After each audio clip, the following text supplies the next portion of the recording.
দেখব সেটা হচ্ছে ঈশ্বরের বাক্যের গুরুত্ব বোঝা। এটা নিয়ে আজকে আমরা দেখব। তার আগে আমরা প্রার্থনা করি। মঙ্গলময় স্বর্গস্থ পিতা ঈশ্বর বাণীগণের সদাপ্রভু, তোমাকে ধন্যবাদ দিই তোমার বিশ্বস্ততা, তোমার অনুগ্রহের জন্য। তোমাকে ধন্যবাদ দিই তোমার বাক্যের জন্য, যার দ্বারা তুমি প্রত্যেকটা দিন আমাদেরকে সঞ্জীবিত উজ্জীবিত করো। আজকে যে তোমার বাক্য আমাদের প্রত্যেকের জন্য রেখেছো, সেই বাক্যকে তুমি আশীর্বাদ করে ঈশ্বর পিতা, যেন তোমার বাক্য আমরা সকলে মন দিয়ে শুনতে পারি, বুঝতে পারি এবং সেই অনুযায়ী যেন জীবনযাপন করতে পারি। এই প্রার্থনা প্রভু যিশুর নামে চাই, আমেন। তো আজকে আমরা যে অংশটা দেখব সেটা হচ্ছে 4 নম্বরটা, ঈশ্বরের বাক্যের গুরুত্ব বোঝা। আর সেটা বোঝার জন্য আমরা খুলব 2 রাজাবলী তার 22 অধ্যায়, আর আমি পড়ব 2 রাজাবলী 22 অধ্যায় 8 এবং 8 থেকে 11 পদ। এটা আগে আমরা আলোচনা করেছি, আমি আরেকবার মনে করানোর জন্য এটা পড়ছি। 2 রাজাবলী 22 অধ্যায় 8 থেকে 11 লেখা আছে, তখন হিলকীয় মহাযাজক শাফন লেখককে কহিলেন, আমি সদাপ্রভুর গৃহে ব্যবস্থা পুস্তকখানি পাইয়াছি। পরে হিলকীয় শাফনকে সেই পুস্তক দিলে তিনি তাহা পাঠ করিলেন। আর শাফন লেখক রাজার নিকটে গিয়া তাহাকে এই সমাচার দিলেন, আপনার দাসগণ সেই গৃহে প্রাপ্ত সমস্ত টাকা একত্র করিয়া সদাপ্রভুর গৃহের তত্ত্বাবধায়ক কার্যকারীদের হস্তে দিয়াছেন। পরে শাফন লেখক রাজাকে কহিলেন, হিলকীয় যাজক আমাকে একখানি পুস্তক দিয়াছেন। আর শাফন রাজার সাক্ষাতে তাহা পাঠ করিতে লাগিলেন। তখন রাজা সেই ব্যবস্থা পুস্তকের বাক্য সকল শুনিয়া আপনার বস্ত্র ছিঁড়িলেন। আর এখানে আমরা তিনজনকে দেখতে পাচ্ছি। সেই তিনজনের নাম কি? একজনের নাম হচ্ছে মহাযাজক হিলকীয়, 2 নম্বর হচ্ছে লেখক শাফান, আর 3 নম্বর হচ্ছে রাজা যোশীয়। আর এই তিনজনের মধ্যে একটা জিনিস আমরা কমন দেখতে পাই, যেটা আমি গতবারে বলেছিলাম। কি কমন দেখা যায়? সেটা হচ্ছে তিনজনেই কি মনে আছে? তিনজনেই ঈশ্বরের বাক্যকে বুঝতে পেরেছিল, গুরুত্ব দিয়েছিল। আর এখানে তিনজনের মধ্যে একটা জিনিস কমন, সেটা হচ্ছে ঈশ্বরের বাক্যের গুরুত্ব বোঝা। আর ওটাই হচ্ছে আমাদের পয়েন্ট আজকের দিনের জন্য, যে ঈশ্বরের বাক্যের গুরুত্ব বোঝা। আর এখানে যে তিনজনের কথা আছে, একটা হচ্ছে হিলকীয় মহাযাজক, দ্বিতীয় হচ্ছে শাফান লেখক, আর তৃতীয় হচ্ছে রাজা স্বয়ং যোশীয়। আর যখন তিনজনে ঈশ্বরের বাক্যের গুরুত্ব দিয়েছিলেন, তখন যে ঘটনাগুলো ঘটেছিল সেটা আমরা আজকে আলোচনা করব। আর এখানে আরেকটা যেটা বিশেষ বিষয় আছে, সেটা হচ্ছে এই যে রাজা আছেন, রাজা যোশীয়, তিনি জীবনে প্রথমবার ঈশ্বরের বাক্য শুনেছিলেন। আর প্রথমবার ঈশ্বরের বাক্য শুনে তিনি এতটাই গুরুত্ব দিয়েছিলেন যে তার সাম্রাজ্যে তিনি এতটা পরিবর্তন এনেছিলেন। আজকে আমরা যে বিষয়টা দেখব সেটা হচ্ছে ঈশ্বরের বাক্যের গুরুত্ব দেওয়া। আর এটা নিয়ে আমি যখন গতবারে বলেছিলাম, তখন বলেছিলাম যে যদি হিলকীয় বললেন আর সেটা শাফনকে দিলেন, শাফন একবার পড়ার পরে রাজা যোশীয় এটাকে এতটা গুরুত্ব দিল, অথচ আমরা বারবার পড়ছি, বারবার আমাদের কাছে প্রচার করা হচ্ছে, কিন্তু তা সত্ত্বেও আমরা কেন ঈশ্বরের বাক্যের কোনো গুরুত্ব দিচ্ছি না? তার পিছনে আমি কারণ বলেছিলাম, সেটা হচ্ছে যদি আপনারা গ্রামের দিকে যান, দেখবেন গ্রামের বাচ্চারা ভাঙা খেলনা নিয়ে খেলা করে, যে গাড়ি নিয়ে খেলা করে, গাড়ির চাকা নিয়ে, কিন্তু সেটাকে নিয়ে সারাদিন ধরে দৌড়াচ্ছে, পিপি পিপি করে চালাচ্ছে। তার কারণ ওরা কী করে, ওদের মায়েরা যে কলকাতায় কাজ করতে আসে, আপনারা যদি যাদবপুরে যান দেখতে পারবেন, দেখবেন প্রচুর মহিলা ওখান থেকে এখানে কলকাতায় কাজে আসে। তারা নয় রান্নার কাজ করে বা ঘর পরিষ্কারের কাজ করে, এবং তাদেরকে কলকাতার যে বাবুরা যে ভাঙা জোড়া খেলনাগুলো দেয়, সেগুলো নিয়ে তারা তাদের বাচ্চাদেরকে দেয়। আর সেই ভাঙা খেলনা নিয়ে ওদের বাচ্চারা যতটা আনন্দ করে, কলকাতার বাবুর বাচ্চারা অতটা আনন্দ করতে পারে না। তো সেখানে আমি বলেছিলাম যে আমাদের জীবনে কেন আমরা বাইবেলের গুরুত্ব বুঝতে পারেন, তার কারণ আমাদের কাছে প্রাচুর্যতা আছে। আমাদের কাছে এত বাইবেল আছে, যদি আপনি আমার বাড়িতে আসেন প্রচুর বাইবেল। তো আমরা যারা বিশ্বাসী আছে, আমাদের বাড়িতে অনেক বাইবেল থাকে, আমাদের ফোনের মধ্যে বাইবেল আছে, আমাদের অডিও বাইবেল আছে, ভিডিও বাইবেল আছে, সকল কিছু আছে। কিন্তু শোনার লোকটা কোথায়, বা শোনার মানসিকতা কোথায়? তার কারণটা কি? যখন আমাদের প্রাচুর্যতা থাকে, প্রাচুর্যতার কারণে অনেক সময় আমরা তার মূল্যকে হারিয়ে ফেলি। আর এটা আমাদের জীবনে ঘটে। আমি যখন ছোটো ছিলাম, আর আপনারা জানেন আমি ছোটোবেলা থেকে পেন্টিং করতাম, তো আমি যখন পেন্টিং করতাম আমাদের বিভিন্ন রকম পেন্সিল ব্যবহার করতাম। আমি পোর্ট্রেট খুব ভালো করতে পারতাম বলে আমাকে বিভিন্ন রকম পেন্সিল রাখতে হতো, HB পেন্সিল, 6B পেন্সিল, এরকম পেন্সিল রাখতে হতো। আর পেন্সিলগুলো খুব দামও ছিল। তো পেন্সিলগুলো যখন ছোটো হয়ে যেত, একদম ছোটো হয়ে যেত, ওটাকে ধরতে অসুবিধা হতো, তার কারণ এখান থেকে গলে যেত পেন্সিলটা, একদম ছোটো হয়ে যেত।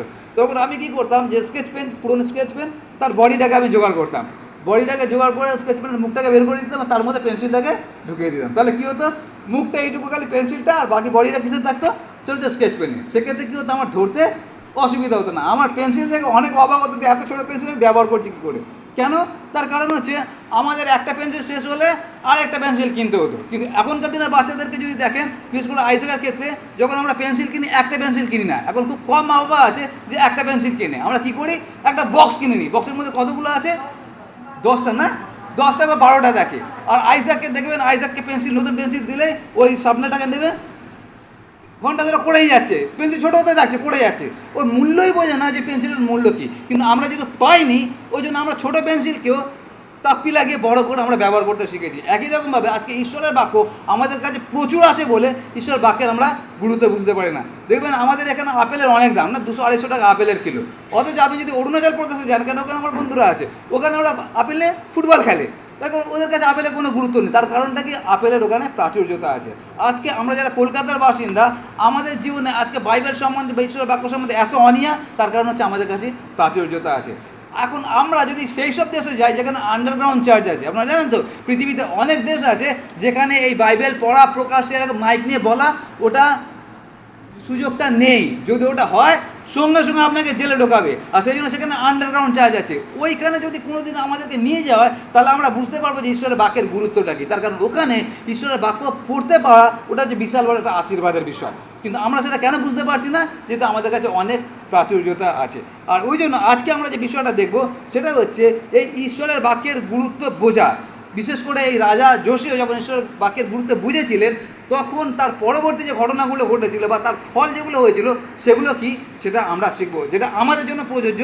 যে যখন আমরা ঈশ্বরের বাক্যের গুরুত্ব বুঝি, তখন এগুলো আমাদের জীবনেও ঘটে। প্রথম যে জিনিসটা আমরা দেখব সেটা আমরা পড়ব 2 রাজাবলী তার 22 অধ্যায়। আমি পড়ব 11 পদ এবং 19 পদ। 2 রাজাবলী 22 অধ্যায় 11 পদ এবং 19 পদ। লেখা আছে 11 পদে, তখন রাজা সেই ব্যবস্থা পুস্তকের বাক্য সকল শুনিয়া আপনার বস্ত্র ছিঁড়িলেন। আর তারপর আমি 19 পদে পড়ছি, লেখা আছে, ঈশ্বর সদাপ্রভু এই কথা কয়েন, তুমি যে সকল বাক্য শ্রবণ করিয়াছ এই স্থানেরও এখানকার নিবাসীদের বিরুদ্ধে আমি যে সকল বাক্য কহিয়াছি, অর্থাৎ তাহারা যে বিস্ময়ের এবং শাপের আস্পাদ হইবে, তা শ্রবণ মাত্র তোমার অন্তঃকরণ কোমল হইয়াছে।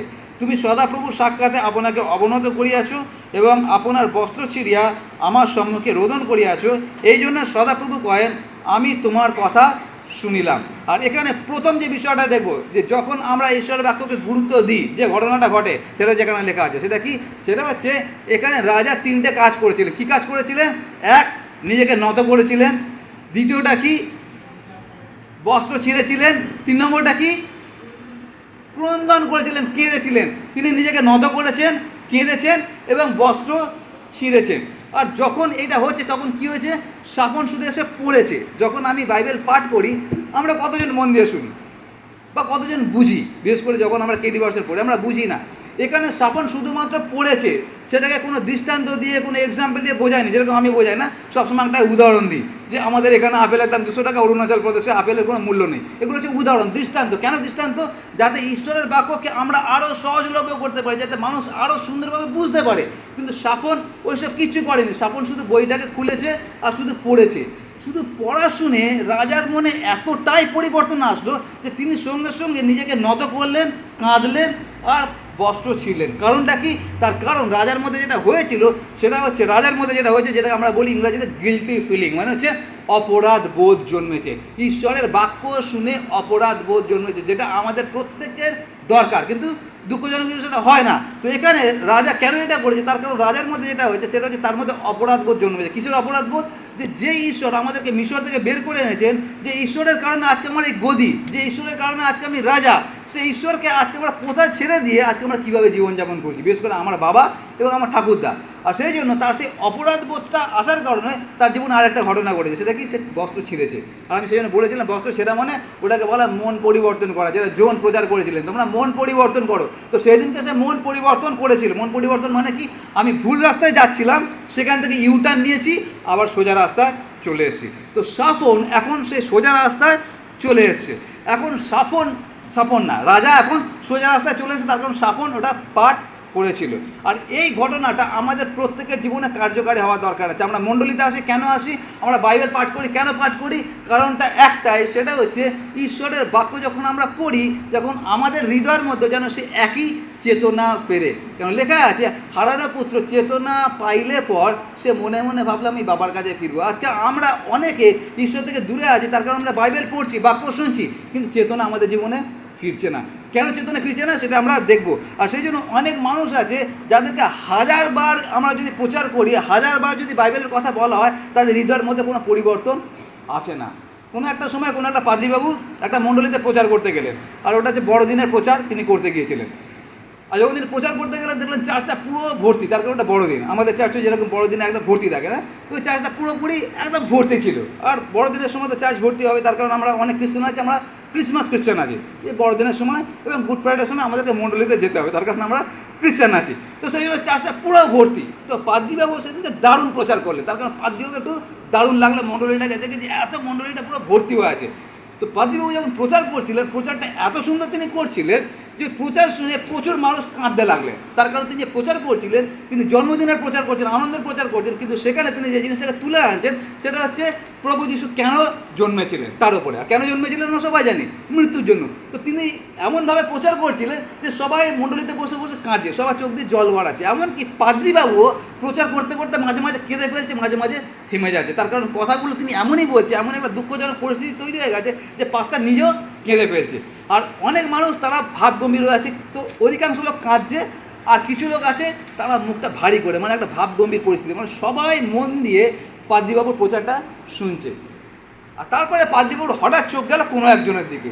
যখন পাদ্রীবাবুর চোখ গেল, পাদ্রীবাবুর যা কিছু আবেগ টাবেগ ছিল সব ধ্বংস হয়ে গেল। তার কারণ নাকি, তার কারণ যার দিকে চোখ গেল পাদ্রীবাবুর দিকে ভাবছে যে এই মণ্ডলীতে এত লোক, সবাই আজকে প্রচার শুনে না চোখ দিয়ে জল গড়াচ্ছে, নয় মুখটা ভারী হয়ে গেছে। তার কারণ প্রচারটা এরকম হচ্ছে। আর পাদ্রীবাবু নিজে মাঝে মাঝে কেঁদে পেয়েছে, কিন্তু সেই ব্যক্তির মধ্যে কোনো রকম এফেক্ট নেই, কোনো প্রভাব নেই। তার থেকেও বড় কথা, ওই ব্যক্তির মুখ দেখে মনে হচ্ছে যে ওই ব্যক্তি বসে মনে মনে ভাবছে যে এই মণ্ডলীতে কী নাটক চলছে। আর ওইটা দেখে পাদ্রীবাবু নিজে ঘাবড়ে গেলেন যে এরকম একটা প্রচার যেখানে আমি নিজে কেঁদে পেয়েছি, ঠিকমতো প্রচার করতে পারছি না, সেখানে এই ব্যক্তিটা কী করে হতে পারে। আর সবথেকে বড় কথা, সেই ব্যক্তি সে নিজে হচ্ছে একজন খ্রিস্টান, অথচ তার মধ্যে ওই রকম বাক্যের কোনো প্রভাব নেই। আর এটা বাস্তব। প্রচুর আজকে বিশ্বাসী আছে, আপনি যতই সুন্দর করে বাইবেলের কথা বলুন না কেন, যতই দৃষ্টান্ত দিয়ে বলুন না কেন, এই ঈশ্বরের বাক্য তাদের হৃদয় কখনো ভেদ করতে পারে না। তার পিছনে কারণটা কি? কারণ দেখবেন, আমি সবসময় উদাহরণটা দিই, দেখবেন আমাদের অনেকের ঘড়ি আছে ওয়াটার প্রুফ ঘড়ি, না জলের মধ্যে ডোবালে এই ঘড়ি কিচ্ছু হবে না, তার কারণ হচ্ছে ওয়াটার প্রুফ ঘড়ি আছে। আজকে অনেক খ্রিস্টান আছে আমরা সুসমাচার প্রুফ হয়ে গেছি। মনে হচ্ছে হাজার আমাদেরকে সুসমাচার বলুক না কেন, হাজার আমাদের কাছে প্রচার করা হোক না কেন, হৃদয় আমার ভাঙবে না, তার কারণ আমি প্রুফ হয়ে গেছি। প্রুফ হয়ে যাওয়া মানে ঈশ্বরের বাক্য আমার জীবনে কোনো প্রভাব বিস্তার করতে পারবে না। এই ঘড়িটা ওয়াটার প্রুফ, সেই জন্য এর মধ্যে জল কোনো প্রভাব করতে পারে না। একই রকমভাবে আজকে অনেক বিশ্বাসী আছে যে তারা গসপেল প্রুফ হয়ে গেছে, মানে সুসমাচার বা ঈশ্বরের বাক্য তাদের জীবনে কোনো আঁচড় কাটতে পারে না, কোনো প্রভাব আনতে পারে না। কিন্তু যদি আমরা ঈশ্বরের বাক্য দেখি, ঈশ্বরের বাক্য আমাদেরকে পুরো উল্টো শিক্ষা দেয়। ঈশ্বরের বাক্য আমাদেরকে কী শিক্ষা দেয় আমরা দেখব। ইব্রিয় তার 4 অধ্যায় 12 পদে কী লেখা আছে। ইব্রিয় 4 অধ্যায় আর 12 পদ আমরা দেখব কী লেখা আছে। কোনো একজন পড়বেন ইব্রিয় 4 অধ্যায় 12 পদ, জোটা পড়বেন। ইব্রিয় 4:12।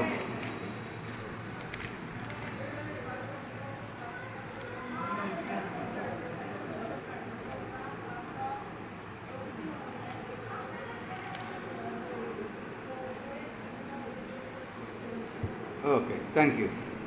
লেখা আছে 4 অধ্যায় 12 পদে ইব্রিয়, কেননা ঈশ্বরের বাক্য জীবন্ত, কার্যসাধক, তারপর আরও লেখা আছে, এবং দ্বিধার খড়গ অপেক্ষা তীক্ষ্ণ, এবং প্রাণ ও আত্মা, অস্থি ও মজ্জা, এই সকলের বিভেদ পর্যন্ত মর্মভেদী, এবং হৃদয়ের চিন্তা ও বিবেচনা সূক্ষ্ম বিচারক। যদি এটাই হয়, যদি এটাই হয়, মন দিয়ে শুনবেন, এখানে কী লেখা আছে? ঈশ্বরের বাক্য জীবন্ত, ঈশ্বরের বাক্য কার্যসাধক, ঈশ্বরের বাক্য যে দ্বিধার খড়গ, মানে দ্বিধার খড়গ মানে দুদিকেই ধার, দুদিকে ধার মানে যখন ডুববে একদিকে পোঁতা একদিকে, এরকম না, ডুবলেও কাটবে বেরোলেও কাটবে, আসতেও কাটে, এরকম। যদি সেটাই হয় তাহলে প্রেরিত 2 অধ্যায় 37 পদে একটা কথা লেখা আছে। কী লেখা আছে একটু পড়বেন। প্রেরিত 2 অধ্যায় 37 পদ কী লেখা আছে? হ্যাঁ হ্যাঁ, ওকে। তারপর 41 পদ।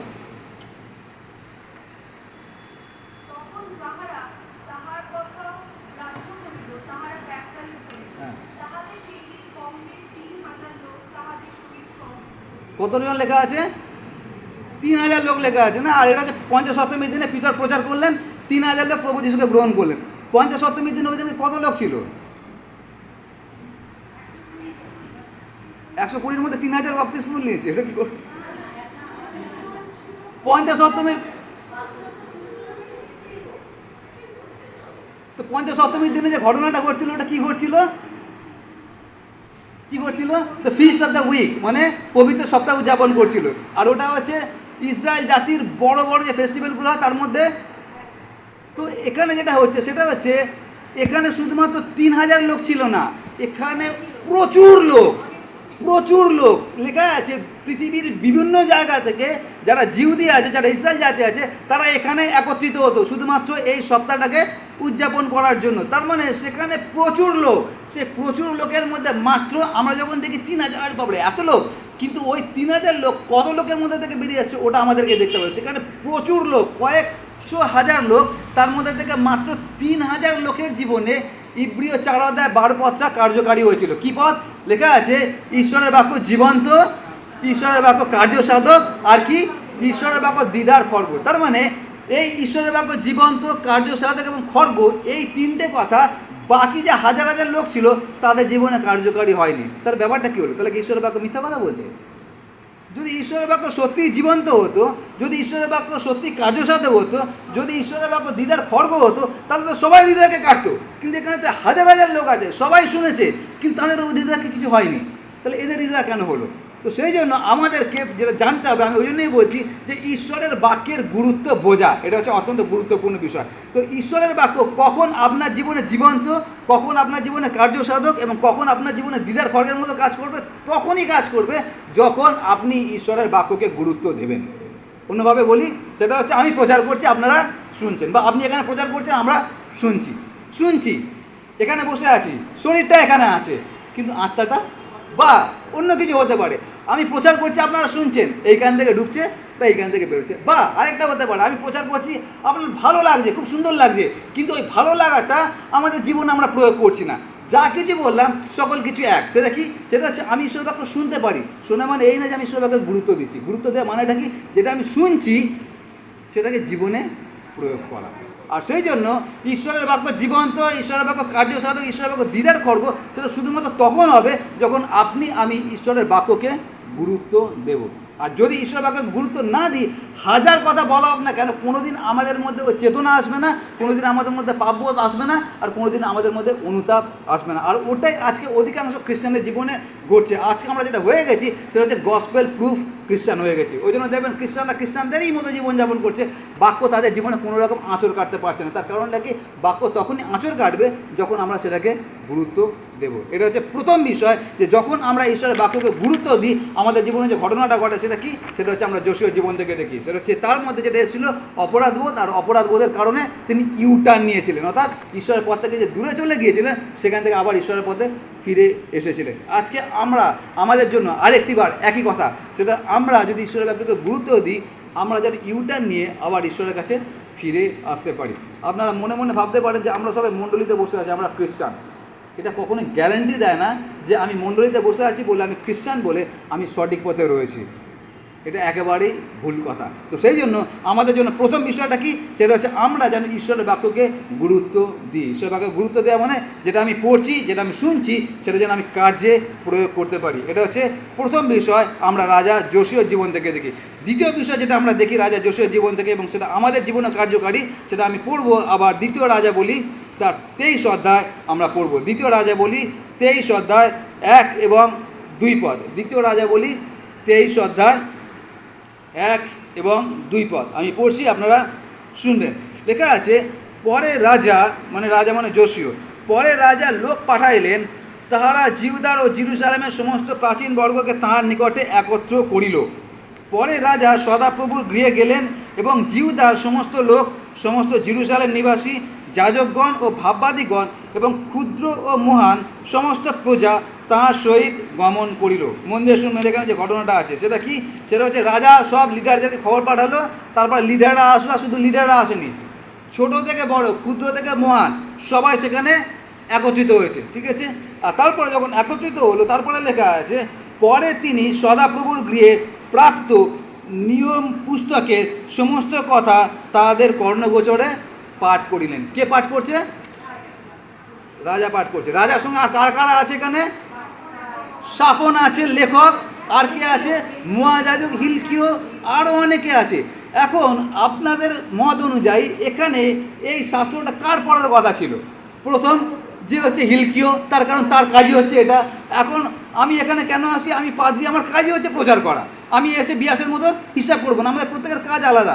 সুতরাং যখন শাস্ত্র পাঠের কথা হচ্ছে তখন প্রথম যার নাম আসে সেটাকে, সেটা হচ্ছে হিলকিও, তার কারণ সেই হচ্ছে মন্দিরের কাজের জন্য তাকে রাখা হচ্ছে। আর দ্বিতীয়, যদি হিলকিও যদি শরীর খারাপ হয়েছে, হিলকিও তো আসতে পারলো না, দ্বিতীয় অল্টারনেটিভ কী আছে? শাপন লেখক, তার কারণ লেখক রাজার সঙ্গে আছে, কিন্তু শাপনও পড়ছে না, না তো শাপন পড়ছে না হিলকিও পড়ছে, পড়ছে কে? কল্পনা করতে পারছেন, রাজা তার রাজপাট ছেড়ে দিয়ে নিজেকে এতটা নম্র করেছে, তার জনগণের সামনে সে আজকে কি পড়ছে? বাইবেল পড়ছে। আপনি ভাবুন, আমরা অনেক সময় কর্পোরেট দুনিয়ায় আমরা নিজেদেরকে পরিচয় দিতে লজ্জা পাই না যে আমরা খ্রিস্টান আছি। এখানে রাজা স্বয়ং তার রাজপাট ছেড়ে দিয়ে আজকে বাইবেল পড়ছে।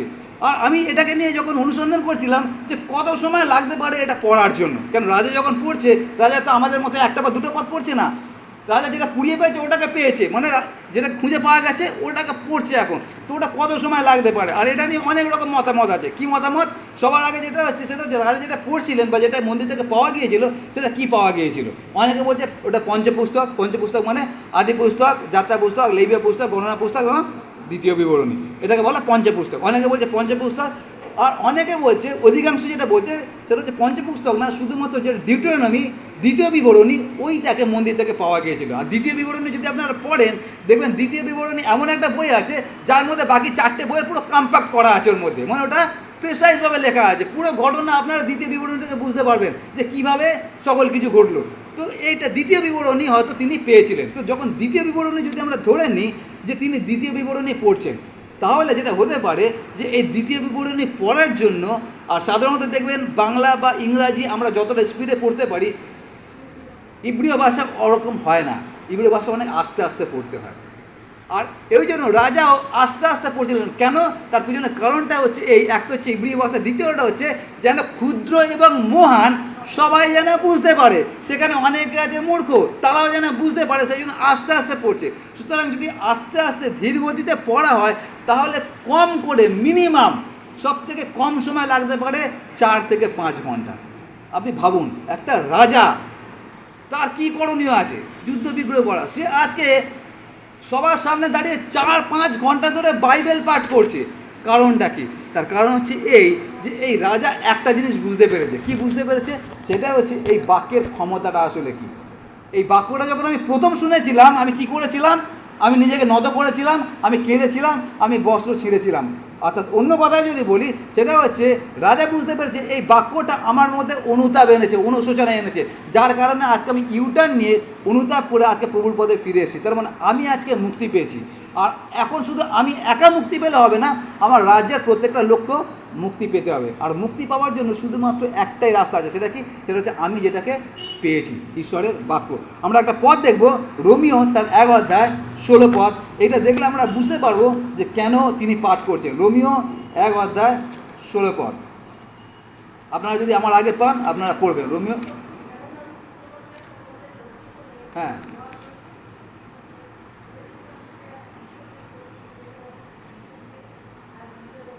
ওকে, থ্যাংক ইউ।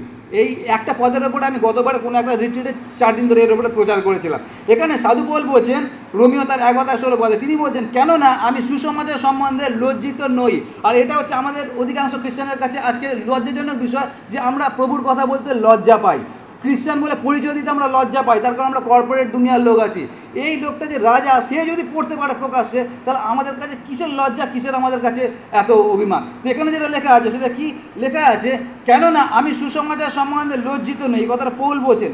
এবার তারপর তিনি কারণ বলছেন কেন তিনি লজ্জিত নেই। কারণটা কি? কারণ উহা প্রত্যেক বিশ্বাসীর পক্ষে পরিত্রাণার্থে ঈশ্বরের শক্তি। এটাকে যদি আমি চলতি ভাষায় বলি সেটা হচ্ছে এই যে প্রত্যেকটা মানুষকে মুক্ত করার জন্য যে শক্তির প্রয়োজন আছে সেটাই বাক্যের মধ্যে আছে। অন্য কথা বলি সেটা হচ্ছে প্রত্যেকটা মানুষকে মুক্ত করার ক্ষমতা এই বাক্যের মধ্যে আছে। তার মানে প্রত্যেকটা মানুষ যে আজকে বন্দি অবস্থা আছে সেখান থেকে মুক্ত করার ক্ষমতা শুধুমাত্র এবং শুধুমাত্র এই সুসমাচারের মধ্যে আছে। আর সেই জন্য পৌল বলছে এটাকে আমি প্রচার করতে কখনো লজ্জিত নই। এই কথা যোশীয় রাজা বুঝেছিলেন। সেটা কি? সেটা হচ্ছে যেই মুক্তি আমি পেয়েছি এই বাক্যের দ্বারা, আজকে আমার যেটা প্রয়োজন আছে আমার দেশের প্রত্যেকটা মানুষকে মুক্তি দেওয়ার জন্য। আর সেই জন্য আজকে রাজা 4 থেকে 5 ঘন্টা ধরে ঈশ্বর বাক্যটা পড়ছে।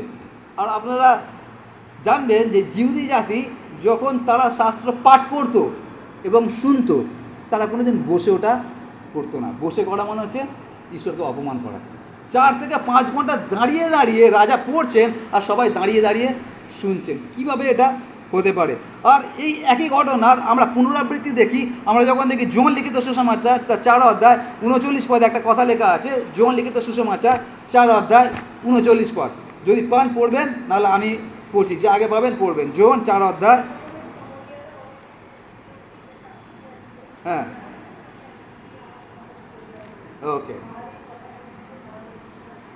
ওকে ওকে, থ্যাংক ইউ। ওখানে যেটা লেখা আছে সমরীয় নারীর কথা লেখা আছে, সেটা যে প্রভু যিশু পাতকার পাড়ে বসেছিলেন, আর তারপরে একটা সমরীয় নারী আসলেন, পাপিষ্ঠা নারী, আর তারপরে যিশু তাকে বললেন আমাকে একটু জল দাও। আর তারপরে নারী কি বললেন, আপনি জিহুদি, আপনি কি করে আমার থেকে জল চাইছেন? তখন যিশু কি বললেন, তুমি যদি জানতে তোমার থেকে কে জল চাইছে, তাহলে তুমি তার থেকেই জল চাইতে। আর তারপরে কথোপকথন হলো। শেষটা কী হলো? শেষটা হচ্ছে সে যে কলসি নিয়ে জল আনতে এসেছিল, কলসিটা ফেলে রেখে সে পালিয়ে গেল। তার কারণ সে এসেছিল জাগতিক জলের জন্য, কিন্তু সে জীবন জল পেয়ে চলে গেল। তার মানে সেই দিনকে এই মহিলা কী পেয়েছিল? পরিত্রাণ পেয়েছিল, মুক্তি পেয়েছিল। আর তারপরে মহিলা কী করলো? গ্রামে গেল। আর গ্রামে গিয়ে মহিলা কী করলো? সবাইকে বলল, কি সাক্ষ্য দিল। আর সেই সাক্ষ্য শুনে অনেকে বিশ্বাস করলো প্রভু যিশুকে। একই ঘটনা যোশুয়ার জীবনে ঘটেছে। সেটা কি? এমন একটা জিনিস খুঁজে পেয়েছে যেই বাক্যটা আজকে তাকে মুক্তি দিয়েছে। আর সেই জন্য এখানে যেটা দেখতে পাচ্ছি সেটা হচ্ছে এই রাজা যখন সবার সামনে পাঠ করছে, তখন ঘটনাটা কী করছে? রাজ্যের প্রত্যেকটা মানুষ ঈশ্বরের বাক্য শুনতে পাচ্ছে। একটা নেতা যদি ঈশ্বরের বাক্যকে প্রকৃতভাবে বোঝে বা প্রকৃতভাবে গুরুত্ব দেয়, তাহলে সে সমাজের পরিবর্তন আনতে পারে। একটা নেতা যদি ঈশ্বরের বাক্যকে গুরুত্ব দেয় বা বোঝে প্রকৃতভাবে, তাহলে সে মণ্ডলী পরিবর্তন আনতে পারে এবং সমাজের পরিবর্তন আনতে পারে। কিন্তু দেখবেন আজকালকার দিনে আমরা অধিকাংশ যারা পাদ্রী পুরোহিত আছি, আমরা খুব কম পাদ্রী পুরোহিত আছি যে আমরা বাইবেল নিয়ে সময় কাটাই। আমাদের সময় কাটানোর সবথেকে যেটা ভালো রাস্তা আছে সেটা হচ্ছে ফোন। আর ওগুলো কারণ আছে, ফোন, ল্যাপটপ। তার কারণটা কি? আমি সবসময় কমিউনিকেট করছি। কার সঙ্গে কমিউনিকেট করছি? কাকে কীভাবে আমরা টুপি পড়াতে পারি। আজকে একে বাপ্তিস্ম দিলাম, একটা ফরেনারকে লিখে দিলাম, বাবা আমি বাপ্তিস্ম দিয়েছি, ঠিক আছে, সেখান থেকে কিছু টাকা পাঠিয়ে দেবে। আর একটা ফরেনারকে একই ছবি 10 জায়গা পাঠাচ্ছি, 10 জায়গা থেকে কিছু কিছু টাকা আছে। আজকে দুঃখজনক বিষয়, অধিকাংশ পাদ্রী পুরোহিত আমরা ওই একটা বাপ্তিস্ম বা আমি যা কাজ করছি ওই কাজের ছবি তুলে আজকে আমাদের মেন যেটা টার্গেট কি, ওই ছবি দেখি আমি কীভাবে পয়সা ইনকাম করতে পারি। খুব কম আজকে পাদ্রী পুরোহিত আছে যারা বাইবেলে আজকে সময় কাটাচ্ছে। আর যেহেতু তারা বাইবেলে সময় কাটাচ্ছে না, ওই জন্য আজকে মণ্ডলীগুলো এরকম ভ্রান্ত হয়ে উঠছে। তার কারণ যদি পাদ্রী পুরোহিত যদি না জানে, যদি মণ্ডলীর যদি যে নেতা আছে সেই যদি ঈশ্বরের বাক্যকে গুরুত্ব না দেয়, তাহলে মণ্ডলী কীভাবে ঈশ্বরের বাক্যকে গুরুত্ব দিতে পারে? আর এখানে দুরকম ঘটনা আছে। এক, ঈশ্বরের যে পাদ্রী আছে ঈশ্বরের গৃহে, সেটা যে পাদ্রী পুরোহিত, তারা তো ভুল করছে। আর একই সঙ্গে আমরা অনেক ক্ষেত্রে ভুল করছি। সেটা কি? সেটা হচ্ছে আমার মনে আছে 2023 সালে আমাদের বাইবেল স্টাডির একটা টপিক ছিল। কার মনে আছে 2023 সালে আমাদের বাইবেল স্টাডির টপিক কী ছিল? কেন প্রত্যেক বছর আমরা একটা আলাদা টপিক নিয়ে কথা বলি না? 2023 সালে কী টপিক ছিল মনে আছে কারো? 2023 সালে যেটা টপিক ছিল সেটা হচ্ছে নেতৃত্ব নিয়ে, লিডারশিপ। আর সেখানে আমরা শিখেছিলাম যে নেতাকে। আর সেখানে আমরা যে জিনিসটা শিখেছিলাম যে নেতাকে, সেটা হচ্ছে প্রভু যিশুর কথা অনুযায়ী 28 অধ্যায় 19 পদ মতি লিখিত সুসমাচারে। সেখানে কী লেখা আছে? তোমরা সমুদয় জগতে যাও, পিতা পুত্র পবিত্র আত্মার নামে সমুদয় জগৎকে বাপ্তায়িত করো। এখন যদি এই কথাটা যদি 11 জন শিষ্যের জন্য শুধুমাত্র হতো, তাহলে কি হতো? 11 জন শিষ্য মারা গেছে প্রথম সেঞ্চুরিতে, তাহলে এই কথাটা এখন কে পালন করবে? পালন করা কেউ নেই, সবাই মারা গেছে। তার মানে এই কথাটা শুধুমাত্র 11 জন শিষ্যের জন্য ছিল না, এই কথাটা কাদের জন্য ছিল? আপনার এবং আমার জন্য ছিল। আর এই ঘটনাটা দেখবেন যখন প্রভু যিশু স্বর্গে চলে যাচ্ছেন, স্বর্গে চলে যেতে যেতে তিনি হাওয়ার মধ্যে কথাটা ছেড়ে দিলেন। কি? সেটা হচ্ছে এই, তোমরা সমুদয় জগতে যাও। এখন আপনি যদি প্রভু যিশুর ওই কথাটা আপনার নিজের কাঁধে তুলে নেন, তাহলে আপনি নেতা, তাহলে আপনি নেত্রী। আর আপনি যদি কাজ ছেড়ে দেন, তার আমার কি দরকার আছে, তাহলে আপনি নেতা না, নেত্রী না। তার মানে এখানে আমরা যতজন বসে আছি, বাচ্চা থেকে বড়, আমরা সবাই নেতা এবং নেত্রী। তার কারণ যিশু আপনাকে নেতা এবং নেত্রী করছে একটা মহান দায়িত্ব দিয়ে। দায়িত্বটা কি? সেটা হচ্ছে তোমরা সমুদয় জগতে যাও, পিতা পুত্র পবিত্র আত্মার নামে শিষ্য করো। অন্য কথা যদি বলি, অন্যকে যিশুর কথা বলা। এখানে আমরা যে ঘটনাটা দেখছি সেটা হচ্ছে যোশীয় রাজার জীবনে যে পরিবর্তনটা এসেছিল। কেন? তার কারণ তিনি ঈশ্বরের বাক্যকে গুরুত্ব দিয়েছিলেন। যখন সেই পরিবর্তনটা আসলো, তখন রাজা তার মুখকে বন্ধ রাখতে পারেনি। আজকে আমরা কি করে আমাদের মুখকে বন্ধ রাখছি? যদি বন্ধ রাখছি তার মানে হচ্ছে এটাই যে ঈশ্বরের বাক্য আমাদের জীবনে কোনো প্রভাব বিস্তার করতে পারেনি। কেন কি যদি প্রভাব বিস্তার করতে পারতো তাহলে আমরা অবশ্যই রাজা যোশিয়ার মতো এবং সমরীয় নারীর মতো আমরা আমাদের মুখকে বন্ধ রাখতে পারতাম না। তাহলে 4 ঘন্টা হোক বা 5 ঘন্টা হোক আমরা সবসময় বকে যাবো, তার কারণ আমি একটা জিনিস আশ্বাস করেছি, সেটা কি ঈশ্বরের বাক্য এটা কতটা মধুর। আজকে আমরা প্রত্যেকে এখানে যারা বসে আছি আমরা প্রত্যেকে সেই নেতা নেত্রী। এখন আমরা যদি সেই নেতা নেত্রী হই, আজকে 2000 বছর হয়ে গেছে প্রভু সেই কথাটা বলে গিয়েছিলেন, আমরা কতটা এখনো পর্যন্ত ঈশ্বরের এই বাক্যটাকে আমরা পালন করতে পেরেছি, কতটা আমরা ঈশ্বরের বাক্যটা অন্য মানুষের মাঝখানে ছড়িয়ে দিতে পেরেছি। আর এইখানে রাজার জীবন থেকে যেটা দেখি সেটা কি, তার জীবনে পরিবর্তন আসলো আর তিনি সেটা প্রচার করলেন, কিন্তু আমরা সেটা কেন করতে পারছি না। একটা গল্প বলি, সেটা হচ্ছে আমরা 3 ভাই বোন, আমার বড়দা, তারপরে আমার দিদি এবং আমি হচ্ছে ছোটো। যেহেতু আমি ছোটোবেলা থেকে অনেক আদর পেয়েছি, আর আমার দিদি আমাকে অত্যন্ত আদর করতেন এবং এখনও পর্যন্ত আদর করেন। যদি আমরা বড় হয়ে গেছি কিন্তু আমাদের সেই ছোটোবেলা সম্পর্কে এখনও পর্যন্ত অটুট আছে। তো আমার দিদি আমাকে এতটা ভালোবাসে, সবসময় আমাকে কোলে করে নিয়ে ঘুরতেন। আর আমার দিদি খুব ডানপিটে টাইপের ছিল। আমার দিদি বিভিন্ন বাড়িতে গিয়ে খেলতেন, এখনকার দিনে যদিও সেটা নেই, তখনকার দিনে ছিল যে এই বাড়ির বাচ্চা ওই বাড়িতে গিয়ে খেলাধুলা করলো, তখনকার দিনে ওটা খুব সুন্দর একটা বিষয় ছিল। কিন্তু এখনকার দিনে কেউ কারোর বাড়িতে যায় না। তো আমার দিদি কোনো একটা সময় কোনো একটা কাকিমার বাড়িতে গেলেন, ওখানে একটা বাচ্চা আছে তার সঙ্গে খেলতে গেলেন। আর আমার দিদি তখন খুব ছোটো, আর তার থেকে আমি আরও ছোটো। তো আমার দিদি সেখানে খেলতে গিয়েছিল। যখন খেলতে গিয়েছিল তখন সেই কাকিমা আমার দিদিকে একটা খাবার দিয়েছিল, একটা বিশেষ খাবার দিয়েছিল, যেটা আমার দিদি এর আগে কোনো দিন দেখেনি, জীবনে প্রথমবার ওই খাবারটা দেখলো। ও কেন, আমাদের কেউ আমরা দেখিনি ওই খাবারটা। তো যখন আমার দিদিকে ওই খাবারটা দিয়েছে, আর তখন আমার দিদি ওটা মুখে দিয়েছে, যে একটু মুখে দিয়েছে, আমার দিদির মাথা খারাপ হয়ে গেছে। আরে বাবরে, কীরকম টেস্ট, জীবনে তো এরকম খাবার খায়নি। আর যেই ও মুখে দিয়েছে সঙ্গে সঙ্গে ওর মাথায় একটা জিনিস এসেছে, সেটা কী এসছে, সেটা হচ্ছে আমার ভাই। তারপর সঙ্গে সঙ্গে কী করেছে, ও কোথাও থেকে তখনকার দিনে প্লাস্টিক ব্যাগ ছিল না, একটা ঠোঙা জোগাড় করেছে, আর ঠোঙার মধ্যে ওকে দিয়েছে একটা ছোট্ট মেয়ে, ওকে আন্টি খেতে দিয়েছে, তার কারণ তার মেয়েকে হয়তো দিয়েছে, তার সঙ্গে ওকে খেতে দিয়েছে। তো সেই খাবার থেকে আমার দিদি কী করেছে, কিছুটা খাবার ওই ঠোঙার মধ্যে ঢুকিয়েছে, ঢুকিয়ে ওটা কাপড়ে করে লুকিয়ে দৌড়ে আমার কাছে চলে এসেছে। আর এসেই আমাকে বলছে মুখ খোল, আর মুখ খুলে ঢুকিয়ে দিল। যেই আমি মুখে নিলাম, সেই টেস্ট এখনও পর্যন্ত আমার মুখে সতেজ আছে, আমি এখনও ভুলিনি সেই টেস্টটা কী। প্রথমবার আমি সেই জিনিসটা খেয়েছিলাম, সেটা কী জানেন, সেদিনকে প্রথমবার আমরা দেখেছিলাম, সেটা হচ্ছে চাউমিন। এর আগে আমরা জানতাম না যে চাউমিন কি, কেচের মতো দেখতে, মুখে দিচ্ছি কি দারুণ খেতে, আরে বাবরে কি টেস্ট। অনেক সময় আমরা ঈশ্বরের বাক্য মানুষের কাছে বলতে পারি না, তার পিছনে কারণ এটা হতে পারে, সেটা হচ্ছে আমরা এখনও পর্যন্ত ঈশ্বরের বাক্যের গুরুত্ব বুঝিনি, তার টেস্টটাই যে কী সেটা আমি বুঝিনি। আমার দিদি ওই খাবারটা মুখে যে টেস্টটা বুঝেছিলেন অত্যন্ত সুস্বাদু, আর সেই জন্য সে আমাকে দিতে চেয়েছিল।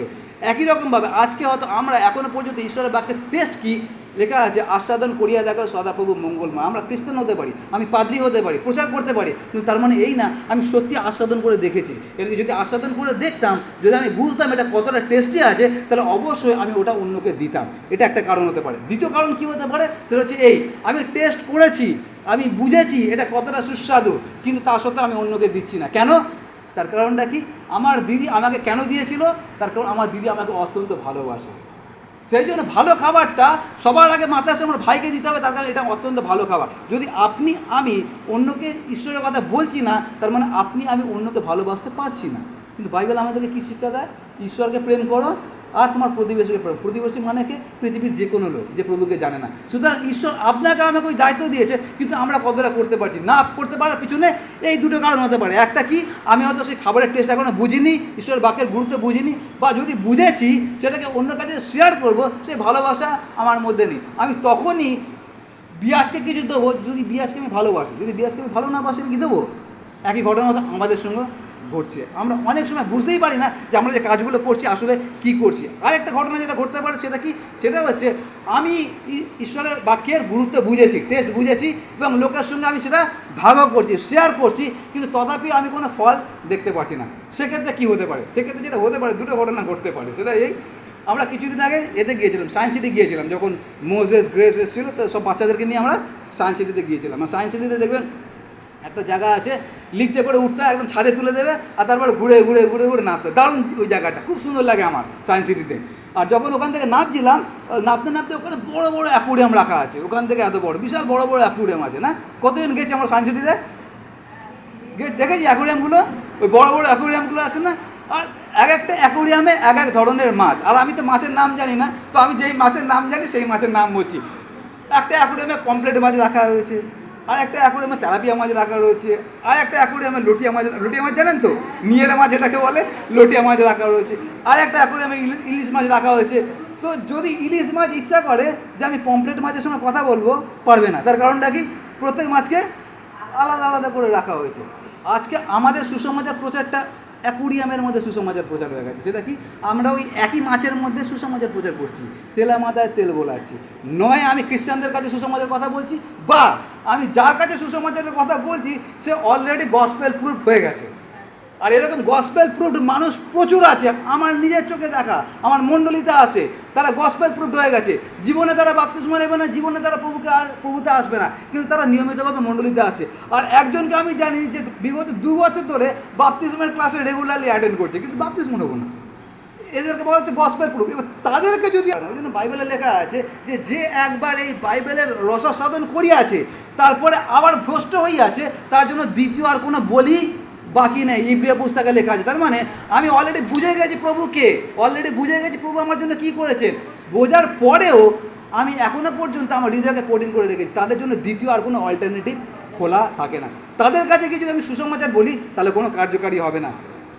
আরেকটা ঘটনা কী করতে পারে, আরেকটা ঘটনা এরকম, সেটা হচ্ছে আমি বহু বছর আগে একটা হাউস ফেলোশিপ চালাতাম। তারপর আমি আমার মিনিস্ট্রি কাজ শুরু করেছি সানডে স্কুল দিয়ে। প্রথমে আমি সানডে স্কুল করতাম, তারপরে হাউস ফেলোশিপ করলাম, তারপরে আস্তে আস্তে ঈশ্বর আমাকে আশীর্বাদ করলেন, আর আজকে আমি আপনাদের সামনে পাদ্রী হয়ে দাঁড়িয়ে আছি। তো একটা আমি হাউস ফেলোশিপ চালাতাম, আর সেটা একটা বস্তির মধ্যে ছিল। তো ওই বস্তিতে আমি বহু বছর ধরে ওই গৃহ সহভাগিতাটাকে চালিয়েছিলাম। আর ওই গৃহ সহভাগিতা যেটা হতো ওটা হচ্ছে মণ্ডলীরই একটা মহিলার বাড়িতে সেটা হতো। তারপর ওই মহিলা আমাকে রিকোয়েস্ট করেছিলেন, যেন আমাদেরকে রিকোয়েস্ট করেছিলেন যে তার বাড়িতে আমরা সহভাগিতা করি। তো আমরা তার বাড়িতে ওই সহভাগিতাটা করছিলাম।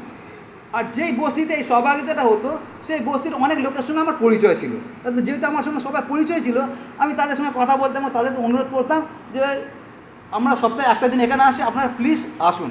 তো আমাকে বলতো হ্যাঁ, খুব ভালোভাবে কথা বলতো, কিন্তু যেদিনকে ফেলোশিপ হতো কেউ আসতো না। শুধু আমরা কয়েকজন লোক গিয়ে যেতাম, গান গাইতাম আর বাড়ি চলে যেতাম। তো আমি বুঝতে পারছিলাম ব্যাপারটা কী হচ্ছে। এতজনের সঙ্গে আমার ভালো সম্পর্ক আছে, তাদের সামনে যখন কথা বলছি তারা বলছে হ্যাঁ আসবো, অথচ ফেলোশিপের দিন আসে না, হচ্ছে এটা কি। অনেক পরে তারপরে আমি যে জানতে পারলাম সেটা হচ্ছে সেটা হচ্ছে যেই মহিলার বাড়িতে ফেলোশিপটা হচ্ছে ওই মহিলা একজন বিধবা মহিলা। যেই মহিলার বাড়িতে ফেলোশিপটা হচ্ছে ওই মহিলা এমন ঝগড়ুটে মহিলা আছে যে ওই পাড়ায় এমন কেউ নেই যার সঙ্গে তার ঝগড়া হয়নি।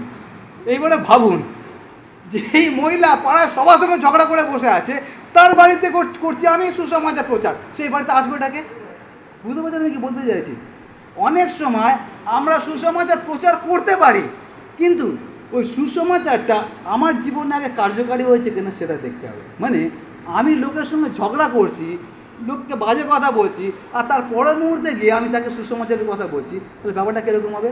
ব্যাপারটা যেটা হবে সেটা হচ্ছে আমরা ঈশ্বরকে গৌরব দেওয়ার পরিবর্তে ঈশ্বরকে আরও লজ্জার বিষয় করবো। তার কারণ সকালবেলা আমি লোকটার সঙ্গে অনেক ঝগড়া করেছি, অনেক বাজে বাজে কথা বলেছি, আর সন্ধ্যেবেলা গিয়ে তাকে আমি সুসমাচারের কথা বলছি। তখন সে ভাবে মনে মনে বাবরে, এটাই হচ্ছে খ্রিস্টান লাইফ আছে। তাকে এরা মুখে যা বলে সেটা করে না, যেটা আমি বলি যেটা বলি সেটা করি না, যেটা করি সেটা বলি না। আর ওটা হচ্ছে অধিকাংশ ক্ষেত্রে আমাদের খ্রিস্টানদের জীবন আছে। তো আমরা যখন সুসমাচার প্রচার করছি কেন কার্যকারী হয় না, তার পিছনে এই কারণগুলো হতে পারে। সেটা কি? সেটা হচ্ছে আমি হয়তো সুসমাচার প্রচার করছি, কিন্তু সুসমাচার আমার জীবনে কি কোনো পরিবর্তন এনেছে? আর সেই জন্য আমি বলেছিলাম রাজা যোশীয় জীবন থেকে আমরা শিখবো।